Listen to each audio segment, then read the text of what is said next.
Hello everyone, welcome to my channel Rozgar with Edu Mantra. आज की हमारी क्लास वन दरोगा मेन से रिलेटेड है, जो कि पर्यावरण के कुछ इंपॉर्टेंट फैक्ट हैं, जो कि एग्ज़ाम की दृष्टि से बहुत इंपॉर्टेंट है। ये लगभग ज़्यादातर एग्ज़ाम में पूछे गए हैं या आएंगे, तो मैंने उसी को देख के ये वन लाइनर कुछ इंपॉर्टेंट क्वेश्चंस आज लिए हैं, तो वो ज़रूर देखिएगा। चैनल पर नए हैं तो लाइक सब्सक्राइब कर लीजिएगा। अब कुछ मिस्टेक होती है तो आप कमेंट में भी उसे बता सकते हैं, तो मैं उसका सुधार करूँगा अगली वीडियो में। आने वाले टाइम में वन दरोगा मेंस को देखते हुए उसके 26 टॉपिक्स में से 100 वन लाइनर बना के भी मैं दूंगा, तो आप उसे देखिएगा। एग्ज़ाम की दृष्टि से बहुत इंपॉर्टेंट है। तो चलिए आज की क्लास हमारी शुरू करते हैं। स्थलीय पारिस्थितिकी तंत्र में जी बार का पिरामिड ऑलवेज ये सीधा बनता है, देख सकते हैं। और अगर हम बात करें उसकी तालाब की, तो तालाब में यहाँ पे ये उल्टा हो जाता है, ये उल्टा हो जाएगा, और जी बार में ये सीधा रहता है। तो नेक्स्ट देखते हैं हमारा समुद्री वातावरण में प्राथमिक उत्पाद कौन है। तो ये हमारा फाइटोप्लैंक्टन है। इसके बाद जू प्लैंक्टन, उसके बाद छोटी मछली, उसके बाद उससे बड़ी मछली, एक क्रम चलता रहता है। पृथ्वी पर सबसे बड़ा बायोम कौन सा है। तो पृथ्वी पर सबसे बड़ा बायोम ये जलीय बायोम है। एबोनी एंड महागोनी वृक्ष से संबंधित है, तो ये उष्णकटिबंध सदाबहारी वन से संबंधित है। नेक्स्ट देखते हैं हमारा विषुवत रेखा में ध्रुव की ओर जाने पर पारिस्थितिकी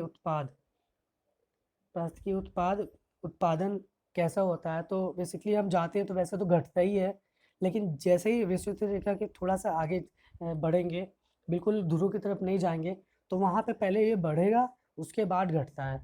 और एकदम से हम जाएंगे अगर ध्रुव की तरफ, तो वो घटेगा ही, क्योंकि सूरज की तिरछी जो रोशनी होती है वहाँ जाती है, सीधी नहीं पड़ती है, इसलिए वहाँ ठंडक पड़ती है और वनस्पति इतना नहीं उग पाते हैं। इस वजह से वहाँ पे जो पारिस्थितिकी तंत्र है, जो कि उत्पादन है, वो लगभग शून्य के बराबर ही मान लीजिए, कुछ परसेंट ही है। नेक्स्ट देखते हैं हमारा पारिस्थितिकी शत्रु कौन है। तो ये यूकेलिप्टिस वृक्ष है। बहुत लोग इंडिया में इसे ज़्यादातर क्लस्टर के नाम से जाना जाता है। इसकी सबसे बड़ी विशेषता ये कि जहाँ पे होता है वहाँ वहाँ का पूरा जल सोख लेता है, ये जड़ों में सोख लेता है। ये जहाँ रहेगा वहीं पूरा जल, मान लीजिए तालाब के पास है तो पूरा जल सोख लेगा ये। इसीलिए इसे जल का शत्रु भी कहा जाता है, क्योंकि ये पानी नहीं रहने देता, बहुत ही मात्रा में, जहाँ पानी का शत्रु समझ लीजिए, क्लस्टर इसे कहा जाता है। इसीलिए ज़्यादातर इस बच्चों को जो वृक्ष इसे या फिर ऐसे जगह पे लगाते हैं, पानी जहाँ पे ज़्यादा ना हो या फिर कम देना पड़े, या फिर ज़्यादातर खेतों में किनारे की तरफ देखा होगा मेड़ होती है, वहाँ पे लगाया जाता है ये। तो नेक्स्ट देखते हैं हमारा रेडियर किस बायोम का जंतु है। तो ये हमारा टुंड्रा बायोम है, देख सकते हैं, टुंड्रा बायोम का जंतु है। उसके बाद जैव विविधता दशक 2011-12 को घोषित किया गया था, ये संयुक्त राष्ट्र संघ द्वारा घोषित किया गया था। नेक्स्ट देखते हैं हमारा भारतीय राष्ट्रीय जैविक विविधता प्राधिकरण स्थापित। तो ये चेन्नई में 2003 में स्थापित किया गया था, जो कि तमिलनाडु में है। नेक्स्ट हमारा देखते हैं भारत में अति सघन वन सर्वाधिक ये अरुणाचल प्रदेश में है। हम परसेंटेज की बात करेंगे तो वहाँ पे मिजोरम आ जाएगा, और मिजोरम के बाद अगर हम सबसे ज़्यादा वन की बात करेंगे तो हमारा मध्य प्रदेश है। और लेटेस्ट डाटा अगर हम देखेंगे कि सबसे ज़्यादा कहाँ पे सबसे ज़्यादा वन बढ़े हैं, तो वो हमारा आंध्र प्रदेश हो जाएगा। लेटेस्ट के अकॉर्डिंग बढ़े हैं आंध्र प्रदेश में। और अति सघन वन देखा जाए थोड़े एरियाज़ में ये सब, तो वहाँ पे अरुणाचल प्रदेश आ जाएगा। परसेंटेज में देखा जाए तो मिजोरम हो गया, और सबसे ज़्यादा वन देखा जाए तो मध्य प्रदेश में हो गया। एम स्ट्रिप्स किस सबसे संबंधित है। तो ये हमारा बाघ अभ्यारण्य के रख रखाव से रिलेटेड है, क्योंकि उनके गलियारा बनाना, उनके भरण पोषण के लिए, खाने पीने के लिए व्यवस्था करना, उनको कोई दिक्कत ना हो, उनकी देखभाल के लिए, तो ये सारी चीज़ें एम स्ट्रिप्स याद रखिएगा, बहुत इंपॉर्टेंट है, एग्ज़ाम में आया हुआ है एम स्ट्रिप। तो ये बाघ से संबंधित है। चलिए देखते हैं हमारा नेक्स्ट क्वेश्चन। तो नेक्स्ट हमारा है जैव विविधता अधिनियम भारत सरकार द्वारा पारित किया गया था, ये 2002 है। और वन अधिकार अगर हम देखा जाए तो ये 2006 को पारित किया गया था, जिसके अकॉर्डिंग जो कि वन में रह रहे हैं तो वन में लगभग 3 दशक या फिर 75 ईयर वो अगर रहे हैं तो उनका वन संपदा पे अधिकार माना जाता है। तो ये 2002 में जैव विविधता और 2006 में वन अधिकार अधिनियम पारित किया गया था। नेक्स्ट देखते हैं हमारा, भारत में जैव स्पॉट हॉट स्पॉट जो 4 हैं वो कहाँ-कहाँ पे हैं? तो पहला हमारा देखेंगे तो ये पहला पश्चिमी घाट है। पश्चिमी घाट हमारा ये केरल, गोवा और ये इधर इस वाली लाइन में है, देखेंगे तो। और क्योंकि यहाँ पे बहुत सारी नदियाँ जाती हैं जो कि उधर से होके तमिलनाडु की तरफ, बंगाल की खाड़ी की तरफ निकलती है। ढलान में सिर्फ 2 ही है जो उल्टी बहती है, नर्मदा, ताप्ती। तो जो पश्चिमी घाट में जो वर्षा होती है चट्टान की वजह से वहाँ पे, इसीलिए हरियाली है, बहुत रुकता है बारिश। और इंडो वर्मा जो हमारा इधर आ जाता है, वर्मा की तरफ, म्यांमार की तरफ, वो है। उसका पूर्वी हिमालय सब जानते हैं उधर। और उसके बाद निकोबार द्वीप समूह के साइड हम आते हैं साउथ में, तो यहाँ पे सूडालैंड जो बहुत ही जैव विविधता हॉटस्पॉट देखे जाती है यहाँ पे। नेक्स्ट देखते हैं हमारा, नेक्स्ट हमारा रेड डेटा बुक संबंधित है। तो ये हमारा IUCN के से संबंधित है। IUCN रेड डेटा बुक जारी करती है जो संकट ग्रस्त जीव जंतु हैं उनसे रिलेटेड, उनका जो बहुत ही संकट है या उनका मतलब अब रहे नहीं हैं, उससे रिलेटेड है ये।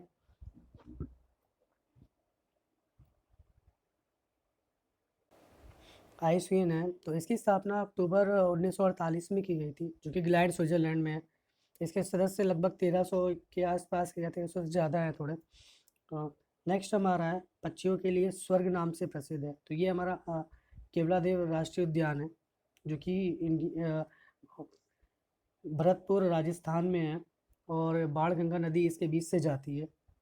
तो ये है हमारा। नेक्स्ट देखते हैं, प्रथम जैव मंडल आरक्षित क्षेत्र, ये हमारा नीलगिरी में है, साउथ। उसके बाद है नेक्स्ट हमारा अरबी बाधा क्या है? तो ये कच्छुओं के प्रजातियों के संरक्षण से है। उनकी व्यापक प्रक्रिया जो कि उनकी प्रजातियों की रक्षा की जाए, घोंसला बना के या जैसे भी हो। तो इस फिलहाल ये समझ लिया अरबी बाधा क्या है? तो ये कछुओं के प्रजातियों के संरक्षण से रिलेटेड है। तो नेक्स्ट देखते हैं हमारा, नेक्स्ट है हमारा ग्रीन हाउस गैस की संकल्पना सबसे पहले जोसेफ फोरियर ने की थी।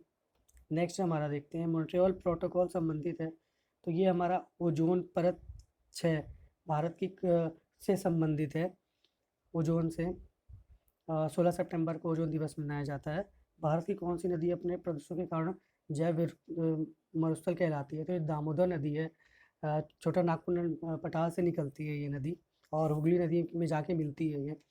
तो ये इसे भारत का जैविक मरुस्थल भी कहा जाता है, जो कि जैसा लिखा हुआ है इसमें। नेक्स्ट देखते हैं हमारा, किस पादप को जलीय विषाक्त पदार्थों के अवशोषण के रूप में देखा जाता है? तो ये जलकुंभी है। जितने भी तालाब में देखा होगा, बहुत जल्दी जलकुंभी फैल जाती है। तो जितने भी जलीय विषाक्त हैं उसको अवशोषक कर लेती है, ये बहुत अच्छी मानी जाती है। नेक्स्ट देखते हैं हमारा, यूनाइटेड नेशन इन्वायरमेंटल प्रोग्राम है ये, 1972 की स्थापना हुई थी इसकी। और केनिया नैरोबी इसका मुख्यालय है। इसमें क्या हुआ था कि वैश्विक एवं क्षेत्रीय राष्ट्रीय पर्यावरण पारिस्थितिकी का आकलन करना ऐसा काम है, और जो राष्ट्रीय पर्यावरण उपकरण है उसको विकसित करना है। नेक्स्ट हमारा IUCN, जैसे मैं बताया 1948 को स्थापना हुई थी, ग्लैंड इसका मुख्यालय है। इसका बेसिकली कार्य था कि प्रकृति संरक्षण के सतत उपयोग के क्षेत्र में कार्य करना। नेक्स्ट हमारा है WWF, जो कि world wide fund for nature है, 1961, सॉरी इसे ठीक कर लीजिएगा, ये 92 नहीं 1961 है। ग्लैंड में इसकी स्थापना हुई थी 1922 में। तो 1922 में हमारा बर्ड लाइफ इंटरनेशनल, इसकी स्थापना की गई थी। तो ये थोड़ा ठीक कर लीजिएगा, करेक्शन है ये। नेक्स्ट हमारा देखते हैं, नेक्स्ट हमारा है ग्रीन पीस इंटरनेशनल। तो ये 1971 स्थापना नीदरलैंड एम्स्टर्डम में हुई थी। नेक्स्ट हमारा देखते हैं, नेक्स्ट क्वेश्चन है हमारा, पैगमार्क तकनीक का प्रयोग किसके लिए किया जाता है? तो ये वन्य जंतुओं की संख्या के आकलन के लिए किया जाता है। उसके बाद नेक्स्ट है हमारा एजेंडा 21, एजेंडा 21 किससे संबंधित है? तो ये पृथ्वी सम्मेलन 1992 का है। सतत विकास से संबंधित है ये। सतत विकास एसडीजी जो 2030 तक गोल है वो 17 है। तो चलिए नेक्स्ट देखते हैं हमारा। नेक्स्ट है पेरियार गेम अभ्यारण्य है। ये बेसिकली बाघों के लिए है और ये बाघों के लिए केरल में है। केरल में हमारा ये होता है। नेक्स्ट देखते हैं। नेक्स्ट है भारत सरकार द्वारा किस वर्ष केंद्रीय गंगा प्राधिकरण का गठन किया गया? तो ये 1982 है। और भारत की जलवायु परिवर्तन पर प्रथम राष्ट्रीय कार्य योजना 2008 में बनाई गई थी। भारत का पर्यावरण का मैग्ना कार्टा किसे कहा जाता है? तो ये स्टॉकहोम सम्मेलन है 1972। पर्यावरण दिवस भी इसी दिन घोषित किया गया था जो कि 5 जून को मनाया जाता है। वियना सम्मेलन ये 1985 का है। ये बेसिकली ओजोन परत से संबंधित है। उसके क्षरण को रोकने के लिए वियना सम्मेलन हुआ था। पेरिस सम्मेलन जो कि बहुत फेमस है, कार्बन उत्सर्जन को कानून इस दिन बनाया गया था कि कितने 1 टन ज़्यादातर कोई भी देश कर सकता है उत्पादन इसका कार्बन का।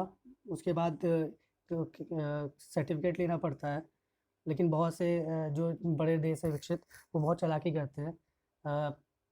1 टन से ऊपर भी करते हैं और उसके बाद फिर वो उस पर सर्टिफिकेट देते हैं, नहीं हमने इतना किया है। तो सबसे ज़्यादा जो कार्बन उत्सर्जन करता है वो चाइना हो गया, उसके बाद अमेरिका हो गया, फिर उसके बाद भारत का नंबर आता है। हरित जलवायु कोष का गठन कौन कौन सम्मेलन के लिए किया गया था? में किया गया था।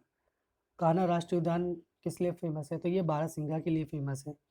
नेक्स्ट देखते हैं हमारा उड़ने वाली छिपकली जिसे ड्रैको कहा जाता है वो कहाँ पाई जाती है? तो ये हमारा बेसिकली देख सकते हैं पश्चिमी घाट। उसके बाद है कार्टाजेना प्रोटोकॉल संबंधित है, तो जैव सुरक्षा समझौता है ये। भारत में लेबरी नामक पर्णपाती झाड़ी कहाँ बांटने के लिए प्रसिद्ध है? कौन सी है वो? तो सी बकथॉर्न है ये। तो आज हमारे कुछ ये क्वेश्चंस थे जो कि पर्यावरण रिलेटेड बहुत इंपॉर्टेंट है, बहुत से एग्ज़ाम में आए हुए हैं, उसी को लेकर मैंने एक वन लाइनर बनाया था। और हमारी अगली वीडियो के लिए देखते रहें। बहुत जल्दी मैं वन दुर्गा मीन्स के लिए 26 टॉपिक से टॉप 100 वन लाइनर लेके आऊँगा जो कि बहुत इंपॉर्टेंट है। अभी मैं उसको बना रहा हूँ तो अभी अधूरा है, तो जल्दी ही मैं उसको 3-4 दिन बाद उसको अपलोड करूँगा। तो देखिएगा, चैनल पर बने रहें, लाइक सब्सक्राइब कर दीजिए। कोई अगर मिस्टेक्स होती हैं तो आप कमेंट में बता सकते हैं, मैं उसका सुधार करूँगा। चैनल नया है तो जब तक तोड़ेंगे नहीं तब तक छोड़ेंगे नहीं वाली तैयारी जीत तक। धन्यवाद।